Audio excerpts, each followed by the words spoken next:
तो hello guys, कैसे आप सभी लोग। मैं हूं आपका भाई मोंटी और आप देख रहे हैं मेरे चैनल मांगा एक्सप्लेनेशन। तब तक जिन लोगों ने मेरे चैनल को सब्सक्राइब नहीं किया हो, पहले जाके मेरे चैनल को सब्सक्राइब कर दे, वीडियो को एक लाइक कर दे और कमेंट करके जरूर बताएं कि वीडियो कैसे लगी। तो चलो एपिसोड को शुरू करते हैं। एपिसोड के स्टार्टिंग में हमें दिखाया जाता है जो यान्यू होती है वो नीचे गिरी हुई होती है और वो रो रही होती है क्योंकि उसके पापा नहीं रहे। वो उसे पता चल चुका होता है और वो कह रही होती है कि मुझे कुछ भी लेना देना नहीं, अब मेरे पास कोई भी नहीं बचा है। तभी हमें दिखाया जाता है जो यांग फैंग होता है वो यान्यू से कहता है कि तुम्हें ये किसने कहा कि तुम अकेली हो, हम सभी है। और इसी के बाद जो ओवान होती है वो यान्यू के पास चली जाती है और यान्यू से कहती है कि यान्यू सिस्टर, तुम ज़्यादा चिंता मत करो, अभी भी तुम हमारे साथ हो और हम लोग हमेशा तुम्हारा साथ देंगे। अभी भी हम लोगों के पास एक फैमिली है और तुम उस फैमिली की एक मेंबर हो। और इसी के बाद जो साइड वाला बंदा होता है या फिर वो यान्यू के पापा का इसका होता है, वो कहता है कि यान्यू बेटी, तुम इतने ज़्यादा चिंता मत करो क्योंकि जो यान्यू की मतलब जो यान लेन है उसकी बेटी मेरी बेटी की तरह है और तुम मेरी मतलब एक बेटी की तरह ही हो। जो यान यान्यू जो यान लेन है वो ऊपर से तुम्हें देख रहे होंगे और वो चाहते होंगे कि तुम इस समय बहुत ज़्यादा ताकतवर हो और वो तुम अपने आप को संभाल सको। और इसी के बाद जो यांग फैंग होता है वो यान्यू को कहता है कि यान्यू, सब कुछ ठीक हो जाएगा, अब बस रोना बंद करो। और तभी हमें दिखाया जाता है जो यान्यू होती है वो रोते हुए यांग फैंग की तरफ देख रही होती है और देखने के बाद वो जल्दी से यांग फैंग की तरफ भागती हुई जाती है और उसे गले लग जाती है। और उन्हें ये सब कुछ करते हुए बहुत सारे लोग घूर रहे होते हैं या फिर देख रहे होते हैं। और इसी के बाद हमें कुछ लोगों को दिखाया जाता है जो उन लोगों को देख रहे होते हैं। उनमें से जो पहला बंदा होता है वो और उसके जितने भी साथी होते हैं वो तीनों के तीनों जन वो हंटर होते हैं। और उनमें से जो पहले वाला बंदा होता है उसका नाम जियान जुन होता है। और उनका जो मतलब जो जुआन जुन होता है पहला बंदा, वो कह रहा होता है कि वो देखो वो लड़की, क्या वो मुझे अगले ट्रायल में मिल गई तो बहुत ज़्यादा मज़े हो जाएंगे। वो अगर मुझे पहले ट्रायल में ही मतलब इसके बाद वाला जो ट्रायल होगा उसमें मिल गई तो मैं उसे मारने से पहले थोड़ा सा मज़ा ज़रूर से करना चाहूँगा। और इसी के बाद जो अगला बंदा होता है वो कहने लगता है कि लड़कियां सिर्फ रोने का काम करती है, उन्हें उन्हें बाकी कुछ भी नहीं आता, वो सिर्फ रोती रहती है। और ये चीज़ मुझे तो बिल्कुल भी पसंद नहीं है। और ये इतनी देर से सरवाइव कैसे कर रही है, ये तो कितनी अजीब तरह से रो रही है और सिर्फ रोते ही जा रही है। और इस टकले बंदे का नाम होता है जियान गुओ।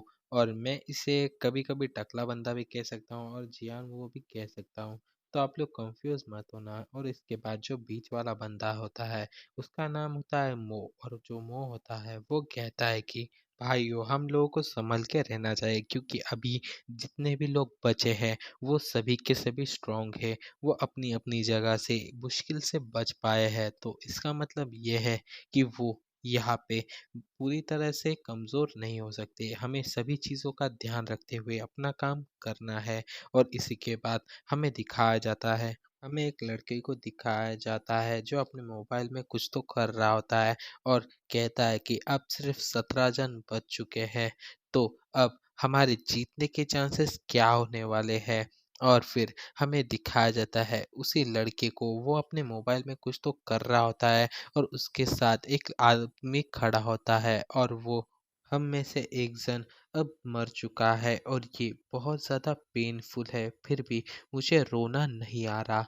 और तो और इस चीज़ की वजह से जो मेरा पूरा का पूरा बेस है वो वैनिश हो गया, वो चला गया और सिर्फ मैं अकेला ही बचा हूँ, फिर भी मुझे रोना नहीं आ रहा है। और इस बंदे का नाम होता है फेन बेस लू वे। और इसी के बाद जो नीचे बैठा हुआ जो बंदा होता है मतलब जो लड़का होता है जो अपने मोबाइल में कुछ कर रहा होता है, वो उसका नाम होता है लियू जिक्सी लियू जिक्सी। इनके नाम बहुत ज़्यादा अजीब होते हैं, इसके लिए प्रोनाउंसिएशन करने में बहुत ज़्यादा तकलीफ होती है, तो थोड़ा समझ लेना। और इसी के बाद आगे हमें दिखाया जाता है अजीब से कपड़े पहने हुए लोग जिनसे जो यांग फैंग है उसने फाइट की थी। इनमें से किसी एक बंदे के साथ उसने फाइट की थी यांग फैंग ने। उस जैसे ही लोग होते हैं और इनके बारे में हमें ज़्यादा कुछ नहीं बताया जाता है और ये कुछ बात भी नहीं कर रहे होते। हमें सिर्फ इतना पता चलता है कि ये म्यूजिक एकेडमी से हैं और मतलब मैजिक एकेडमी वाले बेस से हैं। और इनमें से जो पहला बंदा है इसका नाम जान के क्या करोगे? इनमें से तो शक्ल भी नहीं समझ रहे। फिर भी मैं इनका नाम बता देता हूँ। पहले का जो नाम होता है फेंग कियांग और जो दूसरा बंदा होता है उसका नाम होता है क्यूफंग। इसी के बाद हमें दिखाया जाता है दो लोगों को, जिनमें से एक बंदे ने पूरा आर्मर पहना होता है और एक बंदे ने आगे का जो मतलब सर के ऊपर का जो हेलमेट होता है उसे नहीं पहना होता। और जो हेलमेट पहने हुआ मतलब उसका शायद चीफ होगा, वो उससे कहता है कि देखो हम उन लोगों से तो बहुत ज़्यादा अच्छे हैं और इसी के बाद मतलब स्ट्रांग है, ऐसा वो बोल रहा होता है। तभी जो उसके साइड वाला बंदा होता है वो कहता है कि आपने ये बात तो सही कही है, पर हम लोगों ने ये बहुत सारे लोगों को खो दिया है। अब हम सिर्फ दो ही बचे हैं, ये बात तो सच है ना? और जो कमांडर होता है उसका जो नाम होता है वो होता है हो चिंग और जो दूसरा बंदा होता है उसका नाम होता है तियान यू। इसके बाद हमें और दो लोग को दिखाया जाता है, जिसमें से जो जामुनी कलर का कपड़े वाला बंदा होता है वो उसका नाम होता है ओ यांग फू। और जो दूसरा बंदा होता है उसका नाम यहाँ पे बहुत ज़्यादा मुश्किल है बोलना, क्योंकि वो बहुत ज़्यादा हार जा रहा है, तो उसकी जगह पे मैं उसे मोटा लड़का कहने वाला हूँ। और फिर जो दूसरा बंदा होता है ओ यांग फू, वो कहता है कि ये सभी तो सभी मेरे सामने कचरा है। और जो मोटा लड़का होता है वो कहता है कि ये सभी लोग दिखने में तो बहुत ज़्यादा अच्छे लग रहे हैं, काश इनका टेस्ट भी बहुत ज़्यादा अच्छा हो। और इसके बाद हमें दिखाया जाता है जो गोला होता है वो फिर से आ चुका होता है और वो पहले तो बहुत ज़्यादा ज़ोर से हंसने लगता है और कहता है कि लास्ट चुनौती में आप सभी का स्वागत है और सभी के सभी लकी लोग जो भी यहाँ तक पहुँच चुके हैं उनको बहुत बहुत शुभकामनाएं। और ऐसा कहते हुए वो फिर से वो अजीब सी हंसी हंसने लगता है। और इसी के बाद जो यांग फैंग होता है वो उसकी ये बात सुन के बहुत ज़्यादा परेशान होता है, क्योंकि बस इतना ही वो यही बात सोच रहा होता है कि उसने सिर्फ इतना ही क्यों कहा होगा। और इसी के बाद जो गोला होता है वो सभी लोगों को कहने लगता है कि अब ऐसा लगता है कि सभी ने अपनी अपनी टीम तो बना ली है, तो फिर अब हम आगे की चीज़ों को शुरू करेंगे। आखिरी चैलेंज। इसके बाद जो ओवान होती है वो कहती है कि अरे ये तो वही चीज़ है जिसने हमें पिछले चैलेंजिंग फील्ड में हमें बताया था कि हमें क्या करना है, हमारा मार्गदर्शन किया था। और जो साइड वाला बंदा होता है वो भी वही चीज़ कहता है कि हाँ इसने मुझे भी गाइड किया था। और इसी के बाद जो यांग फेंग होता है वो कहता है कि अरे ये तो चीज़ हम लोगों को शायद बेवकूफ़ बनाने की कोशिश कर रही है। और इसी के बाद हम लोगों को जो स्काईविल का कैप्टन होता है उसे दिखाया जाता है, जो कहता है कि उस गोले से कि हे तुम अब ज़्यादा बकवास करना बंद करो और जो हमारी थर्ड चैलेंज है उसे शुरू करो। और इसी के बाद हमें उसी गोले को दिखाया जाता है अजीब तरह से हंसते हुए। और जो गोला होता है वो कहता है कि क्या तुम चिंतित हो? तुम्हें क्या लगता है अपने पास ज़्यादा से ज़्यादा बंदे लेने से तुम्हारी जीतने के चांसेस बढ़ सकते हैं? नहीं। ही। और ऐसा कहते हुए वो हँसने लगता है। और इसके बाद हमें उसका पूरा का पूरा मतलब पूरा गोल दिखाया जाता है, पर उसमें कुछ चीज़ अलग होती है, क्योंकि आधा साइड कुछ अलग होता है और आधा साइड कुछ अलग होता है। और वो चीज़ मतलब जो गोला होता है वो कहने लगता है कि तो फिर ठीक है, third challenging field it's start now. उसने इतना ख़त्म करने के बाद हमें दिखाया जाता है जो सभी लोग होते हैं उनके नीचे की जो ज़मीन होती है मतलब सामने की, वो ज़मीन आसमान में उड़ने लग जाती है और नीचे सिर्फ लावा ही लावा होता है। और जो स्काईविल का कैप्टन होता है वो ये चीज़ देख के कहने लगता है कि अरे ये तो एक मंच है। क्या हमें फाइनल लड़ाई में एक दूसरे के साथ फाइट करनी होगी? शायद मुझे तो यही लगता है। और फिर हमें दिखाया जाता है जो छोटा लड़का होता है वो कहता है कि अभी-अभी ऐसा लगता है संभावना चेंज हो चुकी है। मुझे कुछ भी समझ में नहीं आ रहा हूँ। अभी-अभी कुछ तो अलग हुआ है और इसी के बाद जो ओवन होती है वो कहती है कि इस चीज़ का मीनिंग क्या है? क्या हम सभी को एक साथ हमें फाइट करनी है? और फिर जो यांग फैंग होता है वो कहता है कि मुझे लगता है कि ये हमारे लिए और भी ज़्यादा बुरा हो सकता है। इसी के बाद हमें उसी गोले को दिखाया जाता है जो सभी लोगों को कहता है कि मेरी बातों पे ठीक तरह से ध्यान दो। अब मैं आप सभी को अपने अपने रूल्स के बारे में बताने वाला हूँ। और इसी के बाद वो रूल्स के बारे में बताने के अलावा बाकी सभी चीज़ें बताने लगता है कि मैं बहुत ज़्यादा इंतज़ार कर रहा हूँ। अभी अभी जो इमॉर्टल वर्ड की जो सीढ़ियाँ है वो ओपन हो चुकी है और तुम में से एक जन बनने वाला है चूज़स वन। और इस चीज़ के लिए मैं बहुत ज़्यादा एक्साइटेड हूँ और मुझे बहुत ज़्यादा वक़्त से इस बात की इंतज़ार में हूँ कि कब तुम में से एक बनेगा चूज़स वन। और इसी के बाद हमें दिखाया जाता है यांग फैंग और बाकी के जितने भी लोग होते हैं उनके सभी के सामने अपनी-अपनी स्क्रीन ओपन हो जाती है और उन सभी के इस पे लिखा हुआ होता है रूल्स के बारे में। और फिर हमें यांग फैंग की स्क्रीन को दिखाया जाता है जिस पे रूल्स के बारे में लिखा होता है और मैं इन सभी रूल्स को बताता हूँ। और उस रूल में से सबसे पहला रूल होता है कि अभी उनकी जो फाइट होगी उसमें डबल एलिमिनेशन होने वाला है जिसमें से जो भी फर्स्ट राउंड में हार जाएंगे जितने भी लोग वो सभी लोग लूज़र की कैटेगरी में चले जाएंगे। और उसके बाद सेकंड इसमें लिखा होता है कि आपकी जो फाइट है जिस पर्सन से होने वाली है वो सब कुछ हम लोग डिसाइड करने वाले हैं। और आप लोगों की फाइट रैंडमली किसी के साथ भी हो सकती है और आपको one and one he fight करना है एक दूसरे के साथ। आपके बीच में कोई भी नहीं आएगा। आप दोनों को ठीक से फाइट करने के बाद उन उसमें से सिर्फ एक ही जन अगले राउंड में बढ़ेगा और जो दूसरा जन हार जाएगा वो लूजर्स के ब्रैकेट में चला जाएगा। और इसके बाद थर्ड इसमें लिखा होता है कि आप अपने जो सामने वाला पर्सन होगा जिससे आपकी फाइट होगी उस पर्सन के साथ फाइट में कुछ भी कर सकते हो। आप उसे मार भी सकते हो और उसे मारने के लिए आप कौन से भी ट्रिक का यूज़ कर सकते हो और आप जीतने के लिए अपने हिसाब से खेल सकते हो। अगर आपने अपने प्रतिद्वंदियों को हरा दिया या फिर मार दिया तो आपको उसके पॉइंट्स मिलेंगे। जैसे कि आपने अपने प्रतिद्वंदी को हरा दिया है इस वजह से आपको 10 पॉइंट मिलेंगे और जो सामने वाला पर्सन होगा जो हार चुका है उसके 10 पॉइंट काट लिए जाएँगे। और फोर्थ वाले में लिखा होता है कि आखिर में सिर्फ टॉप 10 ही ज़िंदा रहने वाले हैं और बाकी सभी लोग मरने वाले हैं। और उसके बाद नीचे लिखा होता है कि आपको जो मैच है या फिर फाइनल जो उनका गेम है उसमें आप लोगों को सभी लोगों को बधाई हो और आप लोग सभी लोग अच्छे से अपना फाइट का कर सके ऑल द बेस्ट बोल रहा होता है। और उसके बाद वो आखिर में कहता है कि मैं आपका इंतज़ार लाइन के उस पार कर रहा हूँगा।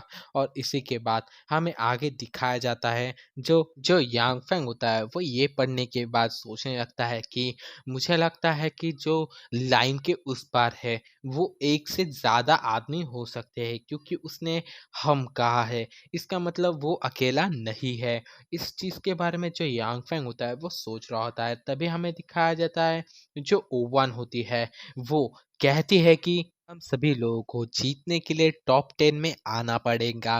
पर मुझे इस बात की टेंशन है कि अगर हम लोग टॉप 10 में पहुंच गए तो उसके बाद हम लोग को शायद एक दूसरे के साथ ही फाइट करना पड़ेगा। अगर हम लोग एक दूसरे के साथ फाइट नहीं करेंगे शायद हम लोग आगे भी ना बढ़ पाए।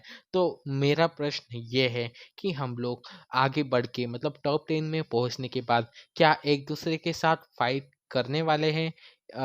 ऐसा वो पूछ रही होती है। तभी जो उसके साइड वाला बंदा होता है वो कहता है कि तुम जिस चीज़ के बारे में बात कर रही हो उससे ज़्यादा इम्पोर्टेंट ये है कि अगर हम लोग टॉप 10 में नहीं पहुंच पाए तो हम सभी लोग मरने वाले हैं, क्योंकि उसने साफ-साफ यही कहा है कि जो लोग टॉप 10 में नहीं पहुँचेंगे, वो लोग मर जाएँगे या फिर उन्हें मार दिया जाएगा। ये तो बहुत ज़्यादा डेंजरस बात है, हमें टॉप 10 में कैसे न कैसे करके तो पहुँचना ही होगा। और इसके बाद जो यांग यू होती है, वो अपनी जो स्क्रीन होती है, उसकी तरफ देख रही होती है और कहती है कि हम सभी लोग जिन लोगों ने अपनी टीम बनाई है, उन लोगों के लिए जिन्होंने अपनी टीम को बहुत ज़्यादा बड़ा कर लिया है, उनके लिए ये बहुत ज़्यादा मुश्किल होने वाला है, क्योंकि वो उन लोगों को एक दूसरे के साथ फाइट तो करने ही वाली है।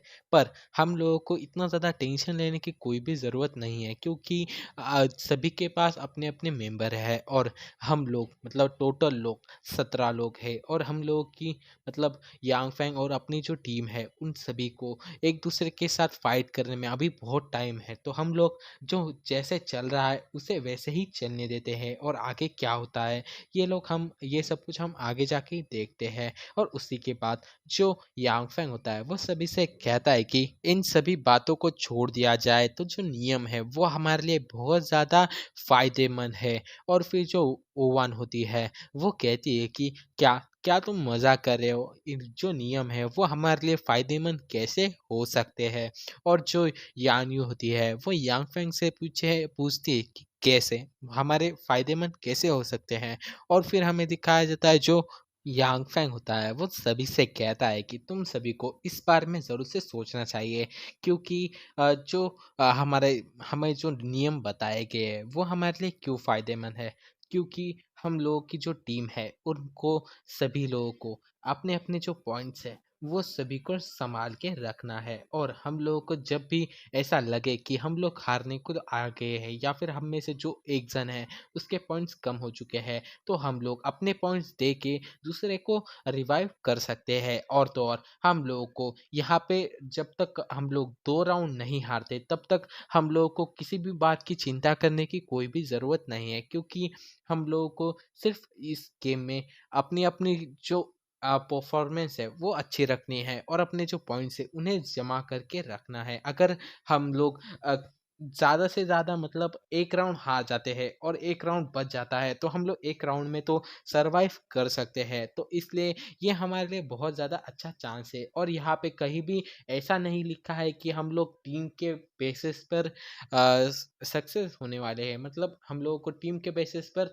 नहीं चुना चुना जा रहा है, हम लोगों को पॉइंट्स के बेसिस पर चुना जाएगा। तो हम लोगों को अपने पॉइंट्स को इतना ज़्यादा तो रखना है जिससे कि हम लोग टॉप 10 में पहुंच जाए।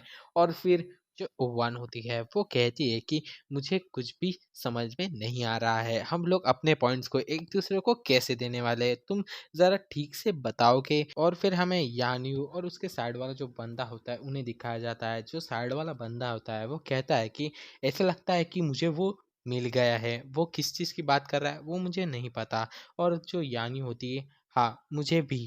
और फिर हमें दिखाया जाता है जो यांग फैंग होता है वो सभी से कहता है कि अब हमें ठीक से फाइट करनी है, क्योंकि हम लोगों के यहाँ पे अपने आप को हारने से बचाना होगा। अगर हम लोग जितनी ज़्यादा फाइट को जीत लेते हैं, उतने ज़्यादा चांसेस ये होंगे कि हम लोग अपने जो टीममेट है उसे बचा सकते हैं, क्योंकि हम लोग उसके सामने एक बार हार के उसे आगे बढ़ा सकते हैं और अपने आप को भी ज़िंदा रख पाएँगे। और फिर हमें उसी गोले को दिखाया जाता है जो सभी लोगों को कहने लगता है कि आप सभी ने अपने-अपने रूल्स को ध्यान से पढ़ लिया होगा, और आप लोगों को मैं इस बार में बता देता हूँ कि आपकी चुनौती शुरू होने वाली है और आप सभी को अब अच्छे से फाइट करनी है। और इतना कहने के बाद वो फिर से अजीब सी तरह से हँसने लग जाता है और फिर हमें दिखाया जाता है यांग फैंग की टीम को और बाकी सभी लोगों को, जिनकी अंदर से कुछ ब्लू कलर की लाइट्स को मतलब आग की तरह दिखाया जाता है, जो उनके शरीर को अच्छी तरह से कवर कर लेती है। और इसी के बाद